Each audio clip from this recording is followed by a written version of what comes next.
2019లో అనంతపురం నుంచి పోటీ చేస్తానని జనసేన అధ్యక్షుడు పవన్ కళ్యాణ్ అన్నారు. అధికారం వచ్చినా రాకున్నా ప్రజల కోసమే పనిచేస్తానని అన్నారు. పార్టీ మా అంతిమ లక్ష్యం ప్రజా సమస్యలే అన్న ఆయన అన్యాయంపై పోరు కొనసాగుతుందని స్పష్టం చేశారు. పార్టీ తాలూకు లక్ష్యం ప్రజల సమస్యల మీద పోరాటమే కానీ అంతిమ లక్ష్యం అధికారం కాకూడదన్న ఉద్దేశం తప్ప నేను అంటే ఒకటేనంటే మన ఆంధ్రప్రదేశ్ సంబంధించినంత వరకు వెనకబడిపోయిన జిల్లా అనంతపూర్.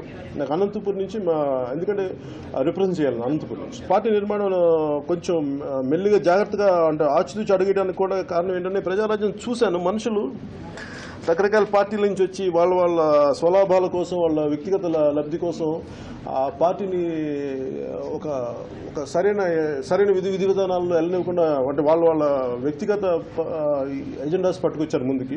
అలాంటి జరగకుండా ఉండాలని నేను కొంచెం జాగ్రత్త కాపు కాయాల్సిన అవసరం ఉంది నాకు. అందుకని కొంచెం విమర్శలు ఉన్నాయి కానీ ఎందుకు జాగ్రత్తగా వెళ్తున్నానంటే గతంలో జరిగిన అనుభవాల దృష్ట్యా కొంచెం జాగ్రత్తగా ఆలోచించి ఆచితూచి అడిగేస్తాను. అందుకే పరిపూర్ణమైన ఒక పార్టీ ఒక ప్రభుత్వం సంపూర్ణంగా ఉండాలి అంటే డెవలప్మెంట్ కూడా మళ్ళీ కొంచెం అటు ఇటు లేకుండా ఒకరి చేతిలో ఉంటే బాగుంటుందనే ఉద్దేశంతో నేను అసలు అలాంటి థాట్లో డిస్టర్బెన్స్ దేనికని చెప్పి ముందుకెళ్ళలేదు. ఆవిర్భావం ఎట్లా ఉందో నాకు తెలియదు కానీ ఇది నాకేంటుందంటే ఎక్స్ట్రీమ్లీ ఐడియలిస్టిక్గా నేను ఆలోచించాలని ఉంటుంది నాకు వ్యక్తిగతంగా. కానీ వాస్తవంగా చూస్తే మనకి సీనియర్ పొలిటికల్ లీడర్షిప్ అవసరం ఉంది.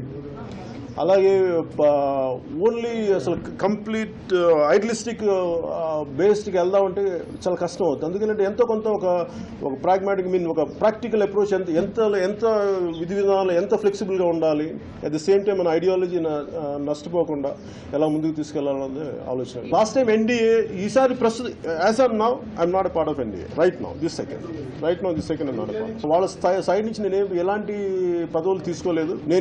నేను వాళ్ళకి అంటదాన్ని నిస్వార్థంగా చేసింది ఏంటంటే మీరు ఆంధ్రప్రదేశ్ స్పెషల్ కేటగిరీ స్టేటస్ ప్రత్యేక పరిస్థితులు ఉన్నాయి కాబట్టి ఆదుకుంటారు, నిలబడతారనే ఉద్దేశంతో నేను ఎలాంటి ఆశించకుండా చేశాను.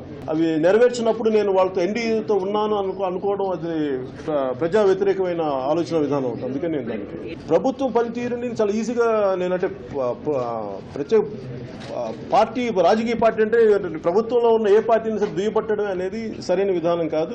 I prefer a constructive criticism. దానివల్ల ఏమనిపిస్తుంది, ఒకసారి వాళ్ళకి సపోర్టింగ్గా ఉన్నట్టు అనిపిస్తుంది. కానీ నా ఉద్దేశం ఏంటంటే వాళ్ళ తప్పుల్ని సరైన విధి విధానాలతో వెలితి చూపాలనుకుంటున్నాను.